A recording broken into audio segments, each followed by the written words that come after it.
Sorry, I'm Okay. having joys of IT issues. So there you go. Okay, see you in an hour. Well, you know me and IT don't get along. There's a reason I married an IT engineer. That's all I'm saying. There is a reason I married an IT engineer, and I plan on keeping it that way and making sure that I keep it that way on that front. So hello, everybody, and welcome to our South West London meeting for September on that front. It feels like it's been ages, don't you think, Hannah? It feels like it's been absolutely ages. I know. And I've actually missed having these conversations, everyone, which is very weird on that front. So while everyone whittles in on that front, I'm just going to quickly just add on our mentee on that front. So I'm going to share my lovely little mentee, just so that we can get a gist of, so everyone knows that we're going to be using this lovely thing in itself. So this is our forum in itself. And I'm going to jump on to the next screen, as I always do. If you haven't already, can you make sure you jump on and use our lovely Mentimeter, because this is how we're going to be getting our feedback from you guys, making sure that actually we find out that we're doing the right thing for you guys. I'm going to make sure it works on my phone and it actually works, because that's always the problem that I have, is like, oh, it didn't work.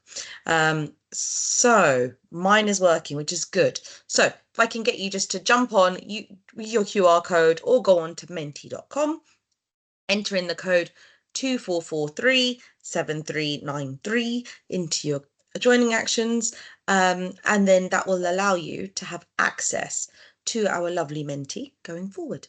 And we're all about trying to make life a little bit easier on that front. I will pop this up again a bit later, but it's just so that you've got it there in the background, so that you know that it's there to be able to give that feedback as well, because we like feedback. I think it's one of those things, we need feedback of how things are going and how sessions are going on that front.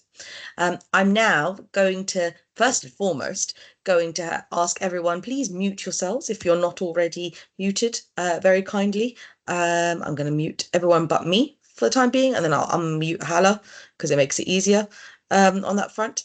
So that way we know that actually we've all got that option to be able to listen clearly without having too many noises in the background. I apologize because I'm at home, and if you hear the next door neighbor, it's not my fault. On that front, I'm going to hand over for our first session and our first kind of catch up to our lovely Sophia, who I can see in our in the midst in itself on that front. I think Sophia has a friend, so I'm going to let them go and actually introduce themselves, and we're going to start off talking about the sodium valproate and topiramate changes that have come in with the safety prescribing. And actually, I think there's a full webinar. If I'm Sorry, Jenny, can we wait for a couple of minutes? Just we have more people registered and they're slowly coming in. So they're filtering in. For another couple of minutes, if that's okay, Sophia. Good to see you, though. Yeah, sure. We can wait a few minutes on that front. So Hannah just wants me to keep talking at everyone, basically. That's what she's saying on that front. She wants me to keep talking and earn my money, which I don't get paid anyway because I don't invoice for anything half the time. It's fun and games. It's fun and games on that front. And what I would like to go and say is, while we've got everyone then, is what I would really like to do is just to take this opportunity to say thank you for obviously attending. We have got another session tomorrow, if I can remember correctly, from the ICB about sodium valproate and topiramate prescribing on that front. So this is going to be a bit of an introduction to what's going on tomorrow, which will then hopefully lead into a bigger kind of area of how we actually deal with this, because this is big kind of stuff that's coming out that we all need to be actioning from a safety point of view, because we all are aware of the sodium valproate in women and about the pregnancy prevention program, but actually now the topiramate side is going to be affecting a lot more patients, specifically those patients who are maybe not even under a specialist on that front, are actually going to be something that's prescribed by GPs or pharmacists and so on and so forth for prevention of migraine, simply put. So this is going to be really important that we do actually go and try and tackle and get on top of that.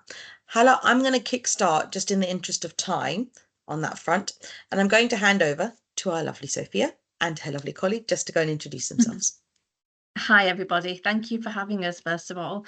My name is Sophia. I know some of you already, but for those that don't know me, I work within the Medicines Use and Safety team, and I have my colleague Nita with me today as well, who is also the lead for Medicines Use and Safety.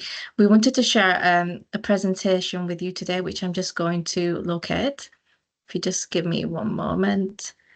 here we are. And while they're sharing, I'm going to say that Sophia and Nita are actually the wealth of all knowledge on that front. So if I normally have one thing or another, I would go to one of them on that front. I've known Nita for a number of years, but I thought it'd be nice for her to go and introduce herself rather than introduce myself on that front. And I think I'm going to leave you at that. Thank you. So can somebody just confirm that they can see the slides? We can see it. It's not in slideshow mode yet. Sorry, yeah. Do you want me to hold questions to the end or ask them as they come along? What would you prefer? So that should be okay. Yeah. Questions, either, whichever is more convenient. Yeah, we can answer as we're going along. That's absolutely fine from our end.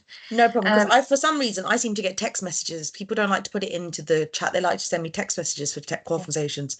So I'll keep an eye on my phone. So if you see me looking down, I'm not ignoring anyone. I'm just looking at the questions. But I will ask if they're relevant. Yeah, and Charlie, if you could also keep an eye on hands, because unfortunately, because we're presenting, we can't see everybody, so that'd be great. Thank you. Absolutely. We'll leave the hands to the end. So if anyone wants to go into it, we'll leave the hands to the end if anyone wants to ask questions. But if they've got questions that are relevant to what's going on, I'll ask them as we go along. Thank you. Fantastic. Thank you. So we'll make a start. So just in terms of the content, we just wanted to update the group in terms of the regulatory changes, specifically about the data that we've gathered for South West London and what that means. Give you an update in terms of what we're actually doing, and most importantly, what we want to do is we actually want to know what is happening within the practices. So we're really looking forward to actually hearing from yourselves, so experiences of patients that you've seen that are on valproate and topiramate, and any questions that you have as well. So in terms of valproate, just as a reminder, for new female and male patients, we know that we need 2 specialists to independently consider and document that there's no other effective treatment. And for existing female patients, we need an independent specialist review at the next annual review. And then we also have male patients, existing male patients. We need to ensure that there's at the next review that patients are informed of the risks of taking valproate. So we don't need 2 specialist signatures, but it's really important that those discussions around family planning take place with the patients and they're made aware of the risks of taking valproate. Oops. We looked at data from EMIS Enterprise for female patients of childbearing potential, and those were women that were aged between 10 and 55 years of age. And this just really gives a flavour of the spread of patients across each place. So as you can see, Croydon have the highest number of female patients, whereas Richmond have the lowest. And this is just an indicator, really. So for those of you working across all of the practices, we have 420 patients. 420 female patients of childbearing potential prescribed valproate, and that's just to really make you aware, where that is at each place. So if you're working within specific practices, to give you an idea of that. And in terms of specifics, we know that the majority of patients are prescribed valproate for epilepsy, 66%, but we also have a cohort of patients that are prescribed it for mental health indications such as bipolar and schizophrenia as well. And in terms of the PPP, so the Pregnancy Prevention Programme and the Annual Risk Assessment Form, we know that this is all dependent on coding. So when we looked at EMIS Enterprise data, it was all coded information. And we found actually that 55% of patients prescribed valproate are not coded for PPP and 59% are not coded for an ARAP. And interestingly, when we looked at contraception, so we know that female patients are ideally, it should be highly effective contraception that should be prescribed, and we actually found that the majority, 85% of patients, were not coded as being on any form of contraception. That doesn't mean that they're not on contraception, it just means that when we look at the coding, it shows that actually they're not coded as being on anything, and it might be that they're having contraception or, has a coil fitted from, elsewhere, but it's not been inputted onto the GP system.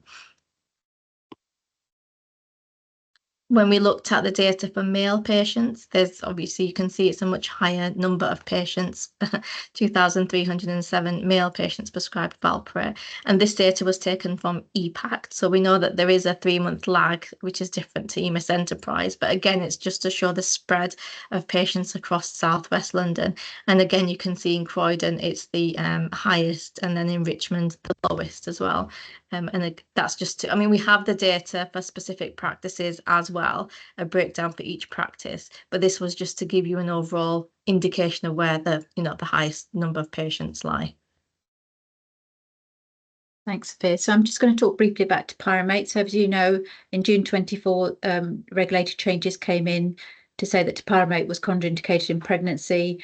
And then again, this was a drug that required pregnancy prevention program.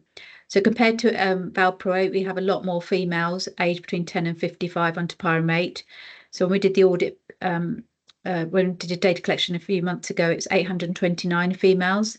And as Chani said earlier, the majority are on it for migraine and migraine prophylaxis, and this can be initiated in primary care. So unlike valproate, which are very much around secondary care specialists getting involved and doing the forms, etc., this one has a bigger impact in primary care for those risk assessment forms to be completed.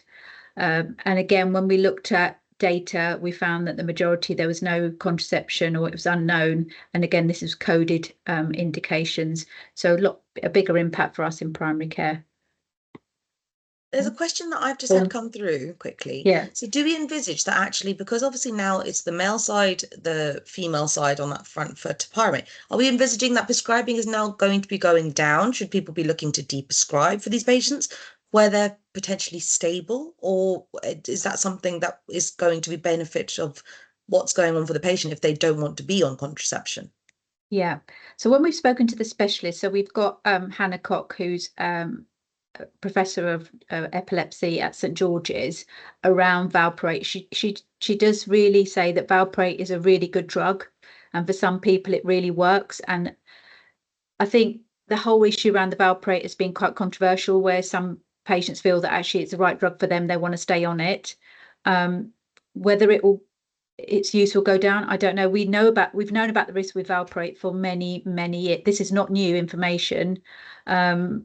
So it'll be interesting to see where this goes now with this push. When we look at national, so we have the patient safety officer for NHS England, Tony Jameson, has given us details, and he said actually over time the use of valproate has gone down. The number of pregnancies in women who on valproate has gone down as well. That awareness is there. So it's about those patients and understanding the risks and making that informed choice around using that drug, because that might be the only drug that works for their condition. But it'll be interesting to see what happens. So if we look now to what we're doing in South West London. Is that not working? Sorry, just trying to. Yeah. There we are. Thanks. Technology letting us down. We might need to borrow your husband, Chan. So what we're doing in South West London, so we've been meeting monthly as a task and finish group for valproate, and now included topiramate. On that group, we have GP, we have the specialist, so Hannah's on that group, pharmacists. Again, if there's a very interested PCM pharmacist, would love to have you on board as well, because if you're seeing these patients, it'd be good to have your voice there as well. We're looking to develop a policy for valproate and topiramate, so it's really clear about what the regulatory requirements are and what the roles and responsibilities within that. The other thing we've done with the group is working with the South West London Sexual Health Network to look at actually what are the the contraceptive services out there in the community, because really ideally what we want is for that specialist to refer to the sexual health clinic so that the patient has the contraception in place, but also for those services to prioritise these women to make sure that they're on the right contraception. So for example, at Kingston Hospital, they have an on-site service, the Wolverton Clinic. So they've already made those connections so that there is a referral from their specialist to the Wolverton Clinic, which absolutely makes sense. We should be saying to women, oh, you're going to start valproate, can you go away and find contraception and the right contraception, because that's hard to navigate. So by doing this work, we've inputted with those networks. We are, for topiramate, we're looking to update the headache pathway guidelines. So again, is topiramate, do we still want it in our guidelines? Is it lower down? What other drugs could we use, etc. So that's in development at the moment, and working with the neurology network. At IMOC last week, we had topiramate flow chart, and that's for existing female patients. So it gives a really clear guide about what we do with those women in terms of the risk assessment forms or any other referrals that might need to be made. And as Charlie said, we've got a webinar tomorrow. So we've got Hannah Cox speaking. We've also got Tony Jameson, who's the NHS patient safety lead. So that's great because he again gives that national update. We've got Nikki Williams, who's a GP in Wandsworth and sits on neurology and also on the task and finish group, giving the GP perspective, and ourselves as well, looking at the data. So it's going to be a really informative webinar. It's on tomorrow between 1 and 2. So if you're available, I would encourage you to register and attend. And I believe the links are through the hub. Yes, they are through the training hub. Yeah, thank you. Thank you so much, Sophia, and thank you so much, Nita.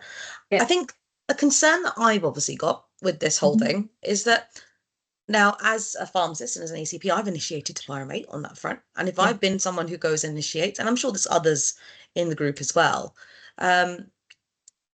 where would we stand? So if I'm going and thinking about a new patient I want to initiate onto topiramate, am I going to be the one who's going to have to then fill in that risk acknowledgement form then?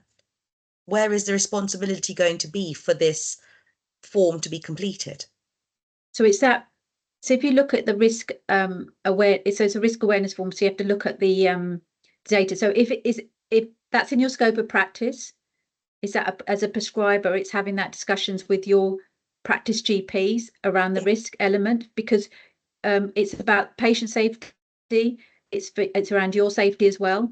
So I would say have that locally. I don't think as an ICB we could give that direction to say yes, prescribe, do the form, or no.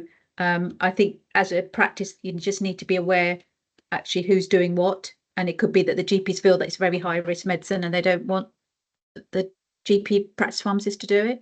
Yeah, but because I think it was my interpretation that whoever initiates it has to complete it, and I think that's exactly what someone's written in the chat as well. So I think this may then be a change in practice of how we practice going forward on that front. So it's going to be an interesting. So I would definitely be leading to say, if you can, jump on that webinar tomorrow, because it will definitely be worthwhile listening into that. Is there going to be anywhere where we can get kind of clinical information of how to manage these patients by case basis? So there will be, so part of the headache pathway update, there will be something around what information we can get from specialists, because you could have a situation on topiramate and says, actually, this drug really works for me, but I am thinking of having a family and I don't want to be on it anymore. So it's about what are the other options. So that's where hopefully the headache pathway will help us with those other options, but then also at which stage do you then refer to the specialist?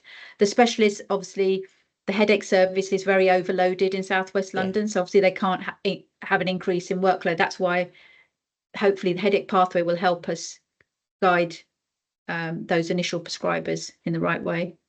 Absolutely, and I think that's the thing. I think so. Someone's popped in that I think that primary care clinicians will not be initiating going forward.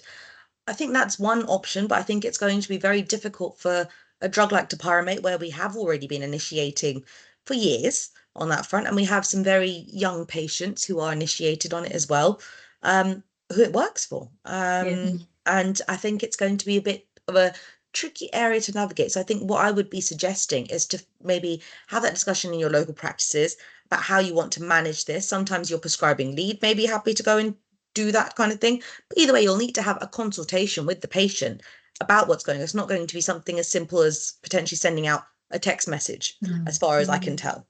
It's going to be a matter of we're going to have to consult with these patients about these different risks, because I know with certain other medicines, like for example modafinil or carbamazole, where there's a risk, you can, for CQC purposes, because I'm thinking CQC as well with my multiple hats that I wear, with CQC, you're going to have to be able to show that you've done XYZ.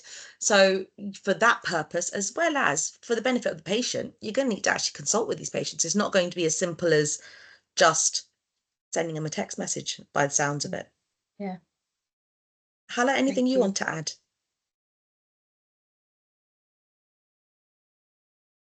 It's just because my computer has camera and my phone has a microphone, so using which one is which. Now, I do think that sometimes with the headaches, especially when it comes for women, it's a bit of a tricky area.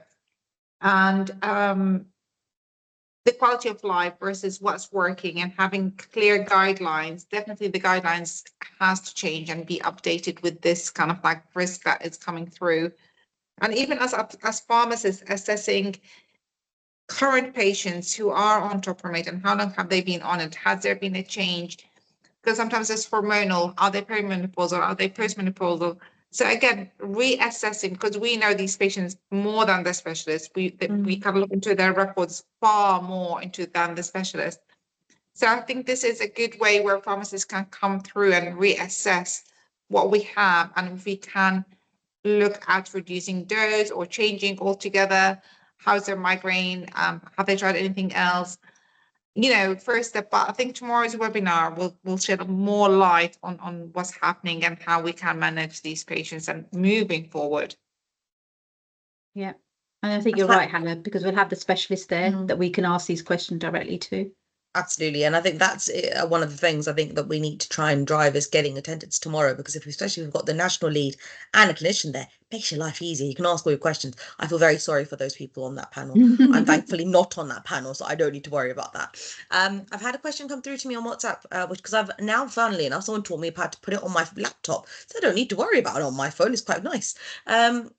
Will we need to be doing PPP for men as well going forward? Not at the moment, so it's not come through as a regulatory change. That's what I was thinking. So for new men initiated on valproate, they do have to have the risk assessment form filled in with the 2 independent signatures to say there's no other alternative. But for those 2,307 men that are currently on it in Southwest London, there's no form. It just says to explain the risk at their next regular review. So again, the guidance came up very sort of quietly, sporadically, really. Yeah. Very sort of light touch compared to the valproate in women bit. So it's at that next, but again, it'd be interesting to hear, you know, your experiences. You know, I'm no doubt you've had men call up to ask about, well, what happens, you know, I want to have a child, or I've had a child, all those things. So it's a really difficult one to navigate. So I don't know, again, if people want to share their experiences, or again, they could ask the specialist tomorrow if they feel more comfortable. Does anybody want to unmute and jump in and let us know how they're feeling about what's going on, or put it in the chat? I've got people WhatsApping me because I seem to be the voice of everybody. But conscious that it's nice to hear from people and actually hear what's going on that front. And we've already obviously had that one person saying that we don't think there's going to be initiation in primary care going forward, which would make life a lot easier. But then saying that, it's actually quite hard these days to even get one of those RF forms completed by specialists, because they'll say that actually I completed this X amount of time. One thing I would say, and I'm not sure if this is something across the board, and Hala, please do correct me if I'm wrong, I struggle sometimes trying to get it the same form completed annually, because they say I did it last year, so I don't need to do it again.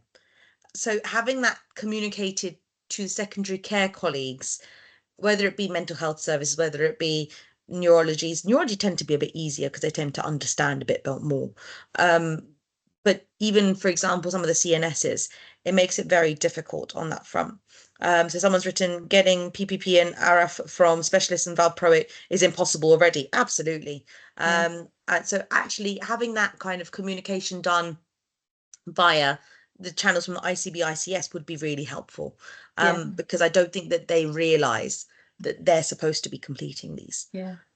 Even though the guidance has been out for yonks. You can definitely take that back. Thank you. Thank you. That's something we've had come through the chat. Agreed with all the emails, and the chase ups have failed on that front for certain patients. I've had another one come through for me saying learning disability patients who are stable on medications, they're not willing to complete it because best interest was completed for the patient. So I think that's something that we need to maybe try and juggle clinically on that front, with trying to get those avenues of communication going on that front. Thank you for everyone with their comments. And I can understand why people are probably sending me messages. They don't want to be known for putting it in the group, which I can understand.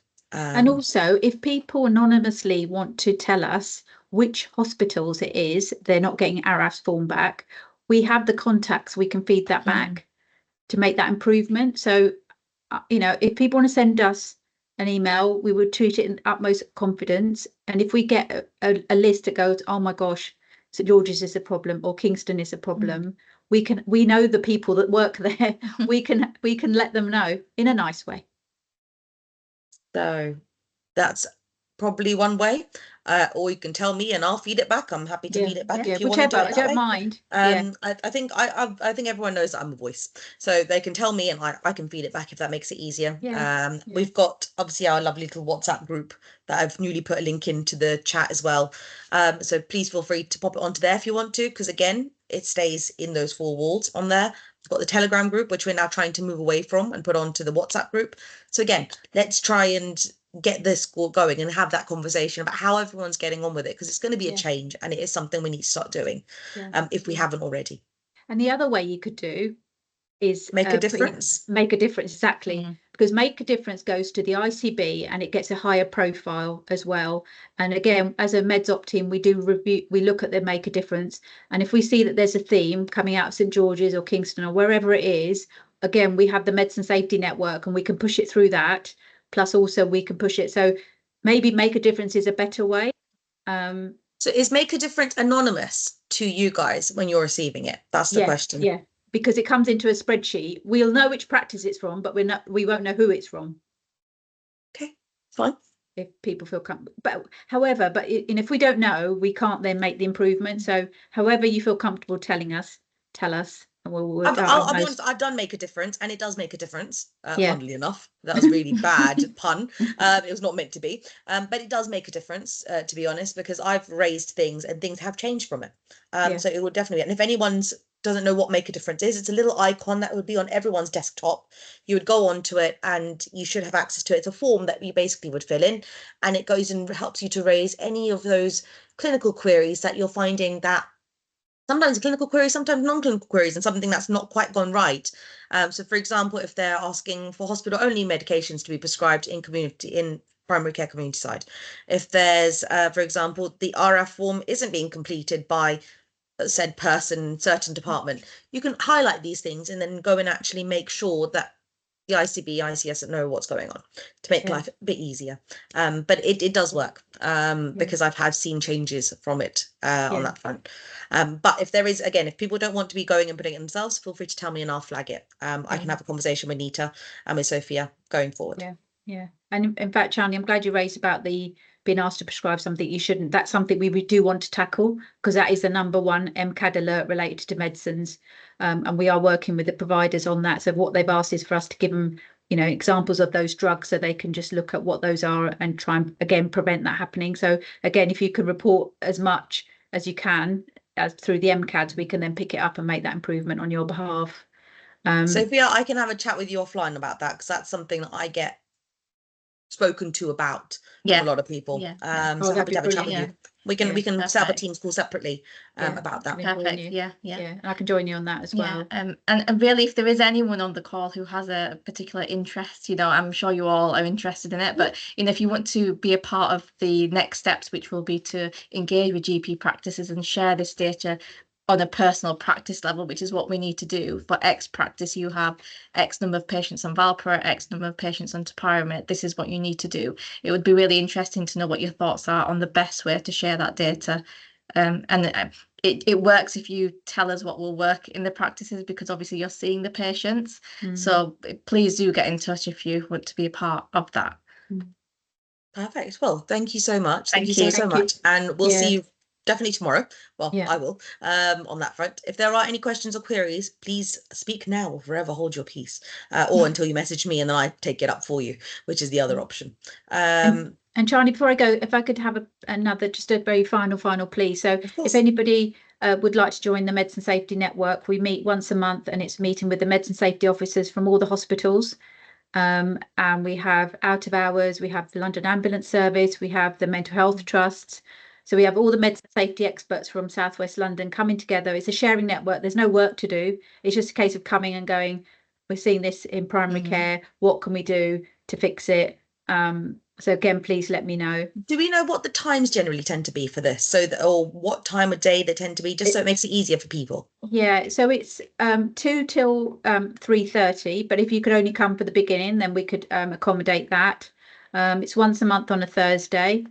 If you want to come and try it and see, rotate it if it's easier, whatever you want to do, but it's just be good to have the PCN GP pharmacist voice. Well, you've got a couple of people saying, brilliant, I'd like to join. Yeah, I can see. Great, So, yes. perfect. Do you want Yeah. to send me the link on that front, and I'll put it in our chat and our cascading information that we can cascade out at the end. Great. If you send me the details, and we'll get Nisha to put it into a kind of a big chat, so everyone's available on that front. Because you've had a Perfect, couple of thank people who you. just, I know I'd said I was Brilliant. happy to, but I just need the links being Yeah. sent to me. But Yeah. then we can go and do that as well. That'd be great. Yeah, so I'll just send that to you in email. And then the other things we've got coming up is another polypharmacy event. So I think some of you have attended that. So at the moment it's scheduled for next Friday, 4th of October in the afternoon, 2 till 4. We may cancel it or postpone it to November only because we've had a very low sign up. And this polypharmacy event is really important for us to shape our ideas and decide how we're going to take them forward and develop projects and tasks. I was going to say, I think Fridays are probably a difficult day. I think Yeah. that might be why. Yeah. Again, happy to speak to you offline about our days at Yeah. work. Probably better for pharmacists across the board. Yeah, brilliant. But thank you very much, and thanks for having us. Anytime, Look Nita. forward to seeing you soon. Fantastic. soon. Thank you. Thank you. Thank you. No problem. Bye. Take care. Bye. Bye. Bye. You got the chat? Can we? Oh, we can see it. Perfect. So I think that was actually really helpful on that front. And for all of those who don't know, I'm going to open up my Menti again, just so that we can get a bit of feedback. And so again, I've got it here as well. So if you haven't joined already, if you can please join our Menti, and so we can get some feedback going for everybody on that front. So please use QR code to scan and join our Menti on that front, or go on to menti.com and use code 244373993. I sound a bit like I'm from a telephone call on that front. Can we start off with maybe what borough people are from on that front? Actually, I'm going to skip the borough one today. I think for today, oh, okay, we've got one person in Kingston. That helps. One in Croydon. There's definitely more than 2 people. I can say that for definite on that front. So we've got 4 people saying that that's where they are.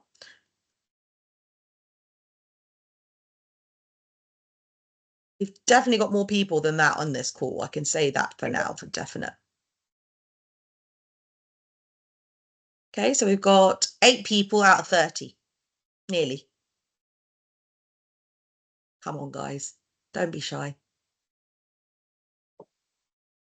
Hey, we've got someone from Richmond. Perfect. No one from Burton. What's going on with your end of the woods, my love? I don't know. I did discuss it with Zara. I think we need to see why Merton are not attending. Okay, so I'm going to put a timer on it. We've got 20 seconds. So let's get it going. Let's get people on, just so we know where you are roughly, because I need a few more answers, hopefully, then about 10 of you. 11. Okay, fine. And I'm going to move on to the next question. How did you find that discussion about the valproate side on that front in terms of this session? And it obviously we've got tomorrow as well, but how did you find that in terms of a conversation starter?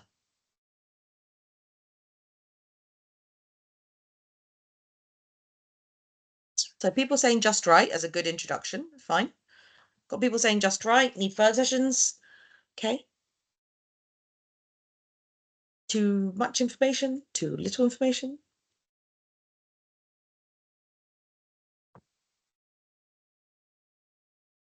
Chadney, when you get the event Bright, it doesn't show you the link for the meeting tomorrow. No, because you need to go and do, when I did the Eventbrite, I went and had to register for it, and then they sent us the link separately. I never received the link, so I might ask Nisha to send me the link I think what we'll separately. do is we'll ask Nisha just to circulate it to everybody, just so that everyone can attend. Because I think that's probably the easier way, because I put it into my diary, so I know that I need to attend. Yes. So we've had no one say too much information, which is great. too little information is fine, because we know we've got the next session tomorrow, another session on the topic. Again, we know we've got tomorrow, and just right sounds good. So it's an introduction, because it's a bit of a discussion. I think, again, my concern is going to be, how are we going to do it? Especially because as an ACP, I do initiate it because it's in my scope. And I do manage migraines and migraine prophylaxis. So I'm going to have an interesting conversation about how I do it. Maybe I just don't initiate and I get our GPs to initiate. But I think that's going to be an interesting conversation. Definitely. So we're going to now stop sharing that one. Perfect. And now you sadly get to deal with me for another 40 odd minutes talking about anticoagulation, which I haven't spoken about for quite a while now on that front. So we all know, and can you see my slides, Hannah? Yes, I can. Perfect. We all know that there's been a big change, especially when it comes to the way that we've been practicing and how we manage atrial fibrillation and safe initiation of DOACs. That we know it's secondary care, but a lot of places do initiate in primary care, especially as I know in Kingston we do, for example, because there's a Les that was apart from that. I think Merton did, if I remember correctly, on that front. There were also parts of, I think, if I remember correctly, Wandsworth that were as well, and Richmond. So it's really important that we go and make sure it's done in a safe way and in a safe environment going forward. So this is a bit of a recap for anyone who hasn't had a chance to do any of those bits and bobs recently. Let's see if I do presenter view for me. Can you still just see the slides on there, Tala? I can see the slides. It's still the first page. Perfect. Then you get a beautiful photo of me, which no one wants to see. So the key disclaimer is that this is intended for educational purposes. It doesn't replace your independent professional or clinical judgment. It is there to help to support your decision making and help you to support what you need to be doing on that front. And obviously there will be changes in guidance and policies and protocols going forward. So a bit of background is that the NHS long-term plan identified that CV disease is a major cause of premature death and priority area for improvement. ESC, so the European Society of Cardiology, and NICE said AF risk, obviously itself, it increases the risk of stroke 5 times more. And it's not definitive in terms of whether you defend or reduce down your stroke prevention or with your statins, things like that. It is there. It's just a flat 5-fold risk. So we need to be trying to mitigate that as much as we can. And especially with the aging population, we know that aging does deal with that and does cause that increase in risk as well, because as you get older, your risk of developing something like AF does increase as well. So in terms of kind of stroke prevention protocol, they've written an ABC holistic pathway, but anticoagulate, so you avoid that stroke, better symptom management, and then cardiovascular and comorbidity optimizations. I'm going to be focusing on A on that front for your anticoagulation and avoid your stroke in itself. But in terms of better symptom management, I will touch on that as well. So what's AFib and what's the big deal? So if you're looking at it, and you probably can't see my hand, but when our heart pumps, it pumps from one and then the other side and then the other side, and they work synergistically. It's kind of like my hands would from one side to another. When you start going and getting this irregularity that's occurring, commonly occurring in your left atrium side, where there's a little appendage that occurs on that front, you'll find that the way that little appendage occurs is that where you're getting that irregularity, blood can go and sit in that appendage. And if it goes and sits in that appendage, it can clot, then it can disattach and go flying out, which can then cause your clots, your strokes, go and cause your other issues, go and cause DVTs, PEs, and across the board on that front, depending on where it goes and gets stuck. So actually, there are vast majority of complications that can occur. So we need to make sure we are minimizing these complications to the best of our ability for these patients. And actually, it's quite scary as well, having patients coming into AFib where they feel like their heart is about to go and crash out of their chest and they can't breathe and they're struggling with that, or they're collapsing. It's really important that we go and knock down and knuckle down and get this sorted to support those patients. Now, in terms of prevalence, it's about 2.1%. It's stated to say, so it's about 1.33 million people are affected. And actually, they're thought to be about 100,000 people will have strokes within the UK in itself. So that's 1 every 5 minutes. Now think about how many strokes you could avoid on that front if you were to just go and get the treatment right for these patients. Incidence generally for non-valvular AF is higher in men than women, increases with age on that front. So from 5.9 per year to 6.9 per thousand per year easily. And normally you're going to be finding that people are discharged from hospital who are in hospital, who are coming out in hospital in itself. Now, the key thing is that AF is normally non-valvular, and all AF generally tends to be non-valvular. It's not going to be valvular in itself, because normally atrial fibrillation will be termed as non-valvular AF. And the big difference being is that it's where there's an absence of a mechanical prosthetic valve, so where a valve hasn't been replaced, and the absence of moderate to severe mitral stenosis. And if you look on my picture itself, you'll see a normal valve which opens and closes nicely, and a narrowed valve there where the stenosis has occurred. So it's shunted itself, so it doesn't allow that flow adequately in itself, which increases that risk of a clot significantly as well. So that's why non-valvular AF is termed in the way. And that's one of those things that we need to just bear in mind. Now, for those patients in itself, the NHS adapted a detect, protect, and perfect approach, where you want to detect those patients with AF, so those people who need preventative care. You want to protect them, so making sure those people at highest risk are anticoagulated and have access to anticoagulation, and then perfect it, which if you were in primary care a few years ago and you saw the PCN, DES and the IIF on that front, we were trying to make sure everyone was on the correct dose of DOACs going forward. So we were making sure that if it was going and assessing, we were checking there were correct dose, correct drug, correct time on that front. But when we're looking at AF in itself, you probably want to be going and thinking about looking back in the old days about getting a manual pulse. Your 2 fingers under your thumb, feeling for that pulse and making sure that it's regular. Now, when we say regular, that can be quite hard sometimes to even comprehend and to get. So again, it can be a matter of making sure that you tap every time you feel a beat, because you can hear if something is more regular. If I hear, I know that that sounds more regular. If I'm hearing,